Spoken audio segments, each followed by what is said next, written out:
So today magpa-finalize na tayo ng ating sasakyan. Yan ang ating nire-rebuild. So ang kulang na lang dito of course yung mga spark plug, itong kanyang engine support, and ano ba?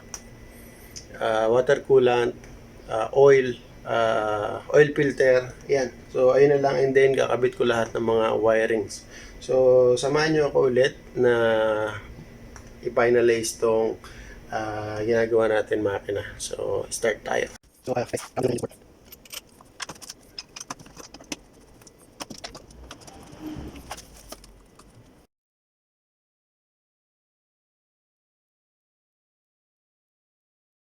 So this time kinakabit natin yung engine mount.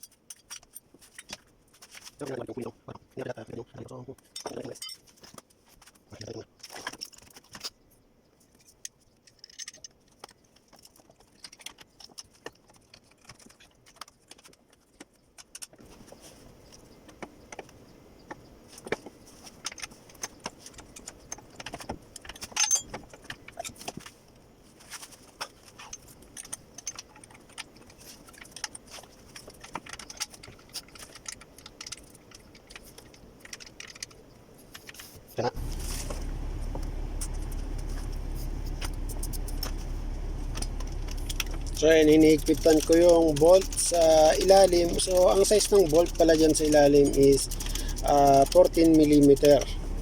Then now kinakabit natin yung serpentine belt or yung pan belt. Ayan yung serpentine belt ng Yaris. So sa paglagay niyan guys, ang serpentine belt is sobrang dali lang din kung magpapalit kayo ng serpentine belt. Ang kailangan nyo lang dyan is hatakin or baklasin yan yung tornilyong yan na kinakabit ko. Yan, luluwagan nyo lang yan, yung nakakabit dito sa may alternator na bolt. Ayan, luluwagan nyo and then sa ilalim, and then pwede nyo na siyang i-move import yung alternator. So on that case, pwede nyo nang tanggalin yung serpentine belt kung magpapalit kayo lang na lamang ng serpentine belt. Ayan, hinigpitan ko na siya.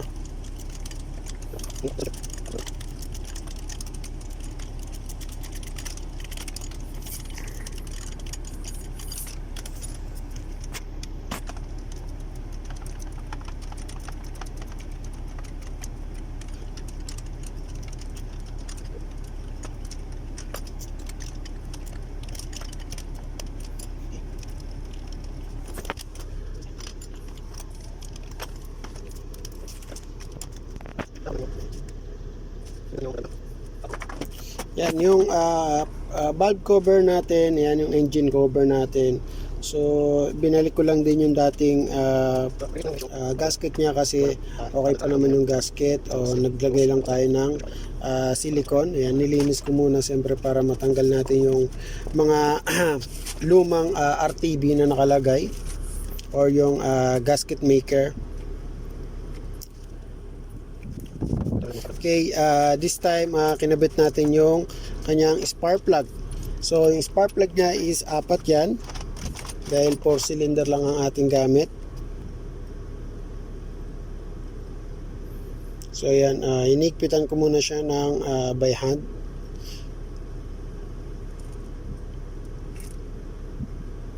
At sa pagigpit guys, huwag nyo nang masyadong i-tight masyado para hindi natin ma-lost thread yung spark plug. So naglalagay tayo ng gasket maker. So kung nakikita nyo, so manipis lang dyan guys yung nilalagay ko, hindi yan makapal. And make sure nyo rin na malinis yung surface na paglalagyan nyo para hindi siya madaling pumasok yung langis ulit or ng leak. So yan, nakabit na natin yung valve cover Yan, inigpitan natin yung tornilyo. So, ang tornilyo niya, 1, 2, 3, 4, 5, 6, 7, 8, 9, 10. 10 or 11. 11 yung kanyang tornilyo. 10 mm lang yan guys. So, sa paghigpit naman yan is, kailangan nyo lang siya i-torques ng 7 foot-pound. So, ayun lang ang 7 to 8 foot-pound. Kung bago yung gasket nyo, pwede nyo siyang higpitan ng 7. Pero kung ayan, katulad sa akin, lumaan na, nilagyan ko siya ng 8 foot-pound. So, make nyo rin sequence. Yung gagawin nyo is, wag nyo lang higpitan yung isang place lang. So, ang gawin nyo is, likod, harap, yan, gilid, yan ang paghigpit nyan. So, this time, kinakabit natin yung mga hose ng breather and PCB valve, of course. Yan, kabit natin yung mga coil. Yan, 3, 4 na tornilyo. So, higpitan nyo lang din ng hand tight. Huwag nyo na masyadong higpitan. Kung kaya nyo, kung gusto nyo higpitan siya ng gamit yung torque wrench nyo, pwede nyo siyang higpitan ng 5 foot-pound.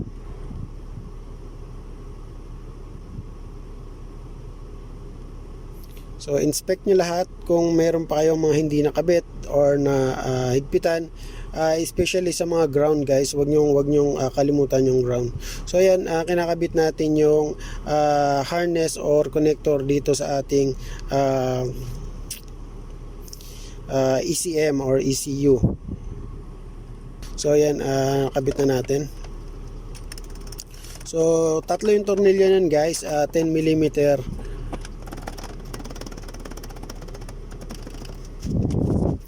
Now, lalagyan natin siya ng water coolant. Ayan.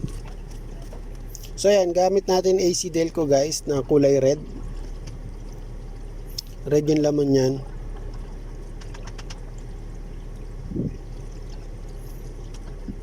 So, ang kailangan nyo dyan is 1.5 na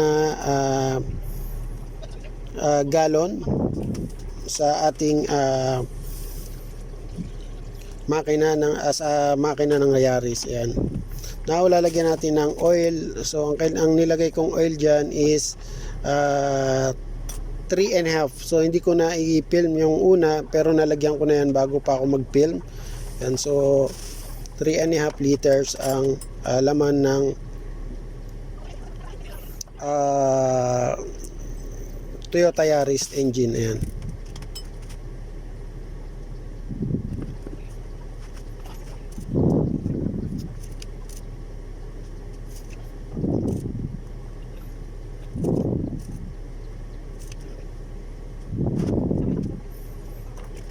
So ayan, nalagyan natin langis. Now check natin guys lahat muna kung kumpleto na yung mga mga nailagay natin. So ayan, double check nyo lahat, huwag nyo kakalimutan. Baka may mga nalimutan kayo sa ilalim or yan bago nyo i-start yung sasakyan. So ayan, nagtatry na tayo guys, ini-start na natin. So ayan, kung nakikita nyo guys is meron tayong leakage sa may gasoline. Yan, kaya pinatay ko kaagad yung sasakyan and tinanggal ko yung terminal ng ating battery. Kaagad niyan yung negative terminal ng battery. So yan, medyo nagkaroon ako ng problema dun sa may 3 o-ring ng injector. Naipersa ko siguro yon yung bago ko siya ikinabit, yung kasi yung o-ring luma na rin yung o-ring nun and hindi ko siya nalagyan ng pampadulas bago ipasok dun sa may base niya, ayan, sa may line niya. So yan, tumagas yung kanyang gasoline doon sa may o-ring. So yan, right now guys, nilinis ko muna and then sinilip ko kung ano yung mga may tagas dyan. So papalitan natin lahat ng mga tagas. On that case, 3 yung nasira dyan, yung banda doon sa may kanan hanggang dito sa may, simula sa kanan papunta dito sa kaliwa, yung 3 yun is nasira ko. So right now guys, ayan, kumuha tayo ng bagong o-ring. Ayan, kung nakikita nyo yung 3 o-ring na yan, tinanggal ko yan.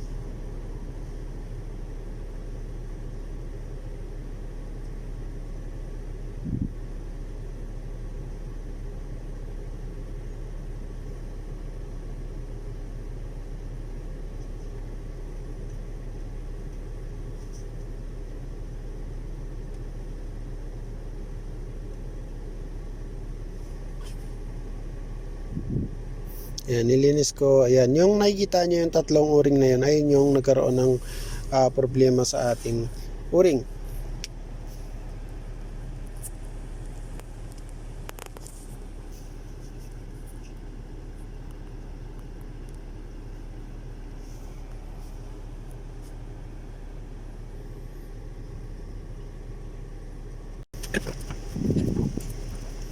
Now, start natin ulit. Yan pala, next try pala.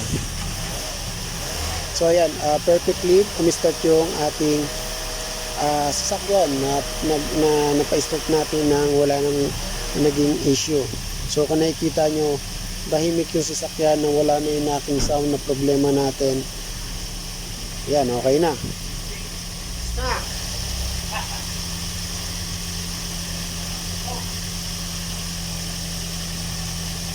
So ayun guys, now try natin yan i-run. So test drive natin siya hanggang malaman natin kung magkakaroon pa tayo ulit, kung magkakaroon pa ulit tayo ng mga problema or check engine light dito sa ating dashboard. So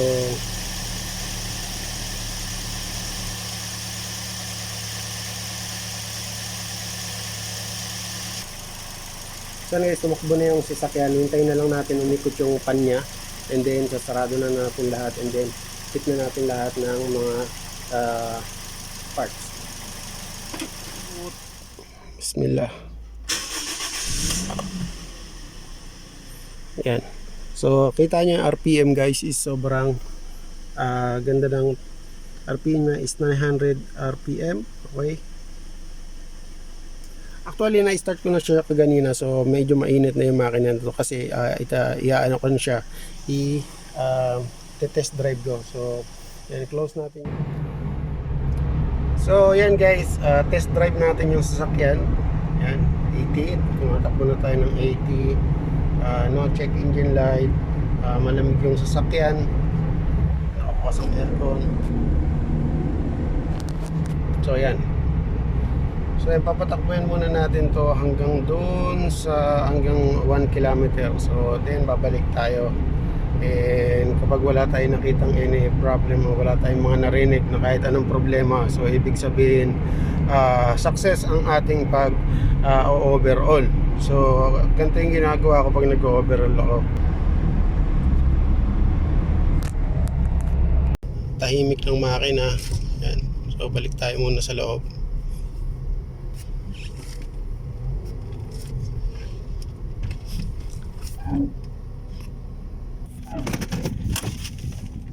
Kaya titignan natin ngayon yung makina, paramdaman natin.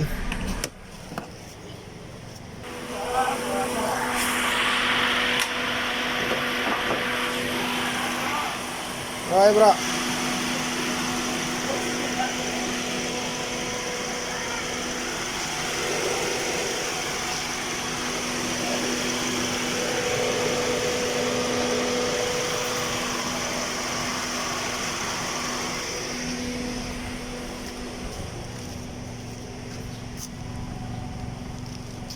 So walang usok. So no check engine light guys, and ayan, ginamit ko na rin yung ating scan tools. Chinek ko kung meron mabasang fault. So far naman wala tayong nabasang fault, and nakabos na yung aircon. Maganda pa rin yung takbo ng ating makina. So ayan, perfect.